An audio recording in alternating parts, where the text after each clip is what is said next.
Okay, let's move on to topic 5.3. I don't know if you guys recognize this guy at all, but he should be somebody you recognize. They probably talked about him in normal bio a while back. This is Gregor Mendel, the father of genetics as we know it, and particularly we even call one branch of genetics Mendelian Genetics. This is referencing genetics, which operates on these laws of independent assortment and the law of segregation. Linked genes are something we'll talk about later on down the road. But for now, we're going to talk about Mendelian genetics here on topic 5.3, and this is some stuff you guys have probably seen before. This guy worked with peas. He worked with peas. He was a monk. He was around, I believe these experiments were around in the 1850s, close to Civil War era time. So you have to kind of put yourself in this guy's shoes. We didn't know nothing about DNA. We didn't know anything about RNA. Genes wasn't even really a word that had any meaning yet. There was no people didn't really know how these unique traits came out, right? For instance, you have some traits from your mom, some from your dad. Back in their time, they thought that there was this concept called blending of traits was probably the most likely, i.e. if you have a pea that is green and a pea that is yellow, if you were to breed them, you would end up with some sort of intermediate color. So genes weren't seen as these discrete entities, gene 1 and gene 2. They were seen as kind of these things that could be consistently blended into combinations. So we'll talk about that a little bit more as we go on through this. But first, I'm going to show you kind of what what a cell might look like. Let's look at this here. This is a chromosome over here. Obviously, these chromosomes are not replicated, right? Meaning that they do not have the other complement of DNA if they were going to undergo replication. I did this for simplicity's sake, and I'm going to number these chromosomes. Number chromosome 1. Both of these are chromosome 1, and both of these will be chromosome 2. Right? Now, obviously, you have 2 of chromosome 1s, and that's because, as you might remember, you get 1 from dad and 1 from mom. Right? Now, these are called homologous chromosomes. I've labeled them both 1. The reason for that is because, let's say, you have a trait here that codes for eye color. Let's say that you have a trait here that codes for eye color. Let's call that, let's say our eye color trait is blue eyes and brown eyes. That's the typical one, right? And big B usually means brown. Little b usually means blue, right? So let's say that we have a big B over here. And your mom, that means on your mom, on her chromosome, at the exact same spot on this chromosome, you would have another gene or another allele, right? These both make up a gene. That maybe codes for something else. It could be the same. It could be a big B. In this case, let's call it a little b right here, right? And these two come together to give you a genotype for a trait, big B, little b. Now ask yourself, what would be the phenotype of somebody that had these characteristics right here? I'll give you a second to think about that. If you said that this would be somebody that has brown eyes, you'd be correct because the big B is dominant. Okay, let's look at this other little chromosome over here. Let's make up another trait. Let's say hair and no hair. Bald and not bald, right?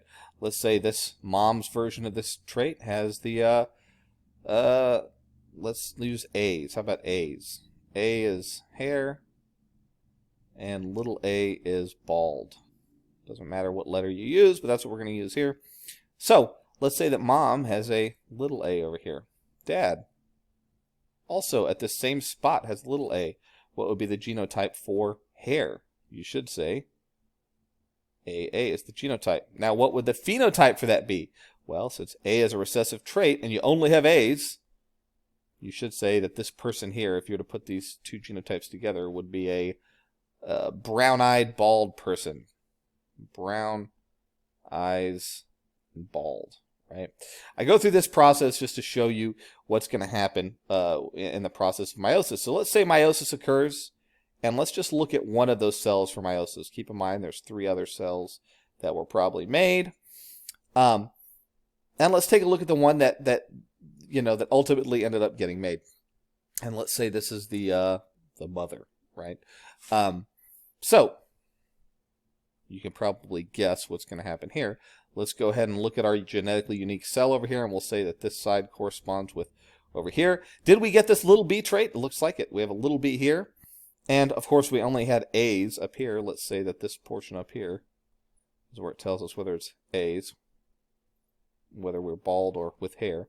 So we'll have little b, little a. That would be our genotype for this haploid cell right here. Not, you know, it's haploid because we only have one. You'll notice our original genotype we had, you know, 4. Now we have only 2. Little b, little a. Right? This is a haploid cell. This is a sex cell. In fact, I could, you know, indicate that this is the egg right here. Now, of course, in this process, this person is probably going to meet up with someone else. They're going to have their own complement of genes. They're going to have a, you know, a sperm over here. And they could have any other trait for this. They could have something that's you know, they could have a big B and a big A over here, right? This is a completely different person. And this sperm is eventually going to meet up with this egg, right? And what's going to happen? Well, these are going to move into here, and you're going to end up with what looks like a full complement of chromosomes, right? 2 haploid cells. You go from N plus N, 1 haploid cell, another haploid cell is going to give you 2N, or a full diploid cell. Now you have a fertilized egg, right, or zygote. Fertilized egg, this is a zygote, another word for that. And this will undergo replication, you end up with a full individual. But this is the basic process behind this, the genetics that we're going to be looking at. All that aside, let's think about it as a scientist right here. Mendel didn't have access to all this information we have now. One of those things, he was looking at phenotypes here. He can't look down at the genes. He doesn't know what a gene is. He doesn't know what DNA is. He doesn't know what RNA is. We take that for granted now, right? But in his time, all he saw were green plants, right, and yellow plants. And what he did is he bred these plants together. And what he got was 100% of plants were yellow, 100% yellow. Now, if these were blending, would you really expect to see this trait blended onto here? Maybe there's a little bit of green in there and it just isn't expressed as fully or something like that. But you wouldn't really expect to see this 100% yellow, this kind of uniform yellow. So he thought that was interesting, and so what he did is he took these specific yellow plants here. Sorry about that. These specific yellow plants, and he bred them with each other. He self-fertilized these. So he basically, in a sibling cross, bred these yellow plants with themselves to see what would happen. Some helpful stuff to know here is, if you see P, this is the parental generation. Parental generation. F1, this is your filial 1 generation. This is the first generation that you get. The F1 is going to be the first after the parental generation. First after parental. Okay. And so what he did is he bred these together. And I want you guys pause and tell me what you think he got. What do you think he got? All green? Did he just get all yellow again? Pause, discuss with somebody if you have somebody to discuss with. If not, put your answer down. Let's see what the answer really was. Okay. Well, in the next generation, or the F2 generation, right? This is the second generation after the parental generation. He ended up with this ratio of 3 yellows for every 1 green. Now, did he get this exactly? Probably not. He probably got, 78 yellow plants and, 26 green. He got somewhere close to this 3-to-1 ratio, right? Of course, if you wanted to chi-square this, just keep in mind you could come up with some pretty easy expected values for this, right? But I'm not going to do that now. So what he ended up finding out is that there's these things called genes, which are transmitted discretely, right? Especially in this case right here. So in your parental generation, if you were to put genotypes for green parents and yellow parents, what he didn't know at the time, and you might be able to guess this right now, is let's call this gene G. This parent right here was little g, little g.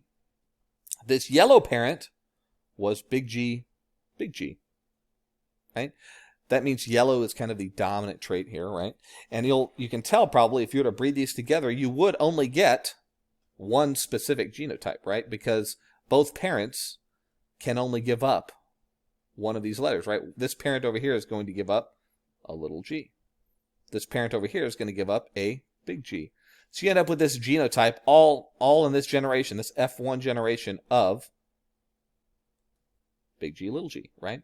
Well, when we cross these back together with themselves, big G, little g by big G, little g, you ended up in your F2 generation, and I'll just do a cross for this one just to show you kind of a handy way to deal with probability here. If you take each of these, and of course, keep in mind, is this diploid or haploid? Remember our cells from the previous slide. You should say these are diploid organisms, right? But they're going to undergo meiosis, and these alleles are going to assort, right, independently of each other. And you're going to end up with big G, little g. And you're going to cross this parent, and this is something you guys have probably seen before, with this parent over here. And I'll even draw a little sperm coming off here, so you guys can tell that these are sperm on one side and eggs on the other. And let's go ahead and do our nice little Punnett square. This is something that you've seen before.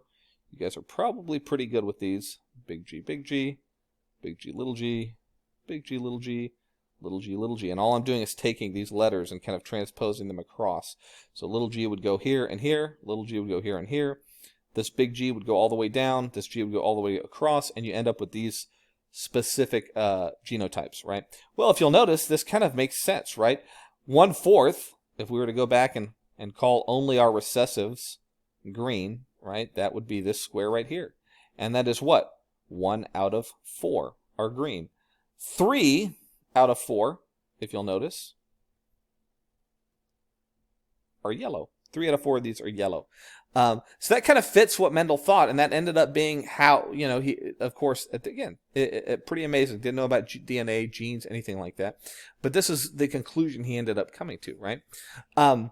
So let's go ahead and move on. I'm going to try to fit in 3 minutes, not much time. I'm trying to fit in a dihybrid cross, looking at 2 separate traits, right?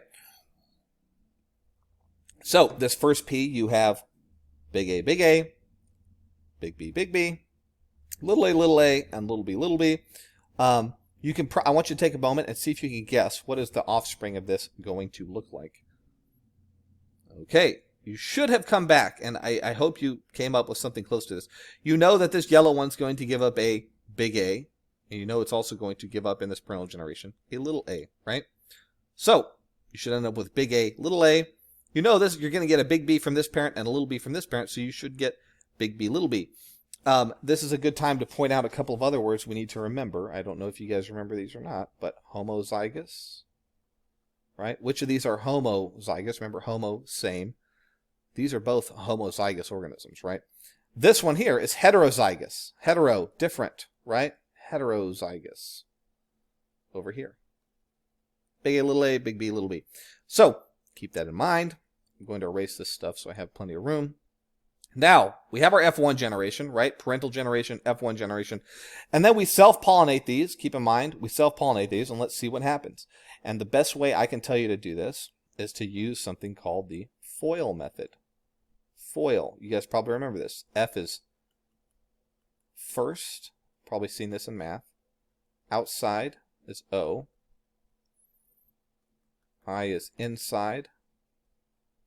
And L is last. Right? And if you FOIL this, or if you take this and you form gametes from these, big A, little a, big B, little b, you look at these, you draw a line between these, and you look at the first letters. Right? That could be your first. AB. That's one gamete, one sperm, right? Then you look at your next letters. Outside. The outside would be the big A here, and the outside one over here would be little b. Little b is your next one. Outside. And then inside would be little a, big B, right? And then last, little a, little b, right? So these would be your gametes from the sperm side. Of course, you would have this repeated because you're cross-pollinating. So you would end up, ultimately, crossing this over here on this side in a 16 square format, right? So 16 squares here. I know this is not too neat. I'm going to kind of show you this thing in a second here. But you're going to cross it with itself, and you should end up with something like this. And that should give you your expected quantities. It's going to eventually give you the ratio of 9 to 3 to 3 to 1. And we will go ahead and talk about this, later on. I'm going to try and, I don't want to make this video go too long, but let me erase this and see if we can take a peek at this real quick. So, what do I mean when I say 9 to 3 to 3 to 1? Well, if you look at the genotypes up here, you're going to have how many, and it kind of shows you in here, the yellow rounds. Well, you have a yellow round here, yellow round here, yellow round here, yellow round here. If you count them all up, the dominant trait, you're going to have 9 out of 16 of the dominant trait of yellow and round. You're going to have 3 out of 16 of one dominant, one recessive. What do I mean by that? I mean yellow wrinkled, which is a recessive trait, yellow and wrinkled. Yellow wrinkled. You're going to have 3 out of 16 of dominant the other direction. In other words, green and then round, right?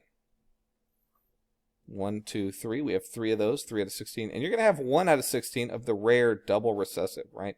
Which is going to be green and wrinkled. Wrinkled. So this is kind of the classic 9 to 3 to 3 to 1 ratio whenever you breed 2 heterozygotes for 2 different traits. Again, we're just looking at 2 different traits here. There's some easier ways to work with this.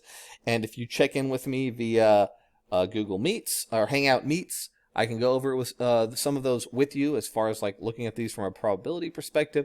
But I recommend, when in doubt, to just make yourself a Punnett square like you did freshman year and learn to use this FOIL method to come up with the correct gametes, and you can kind of get this perfect ratio here.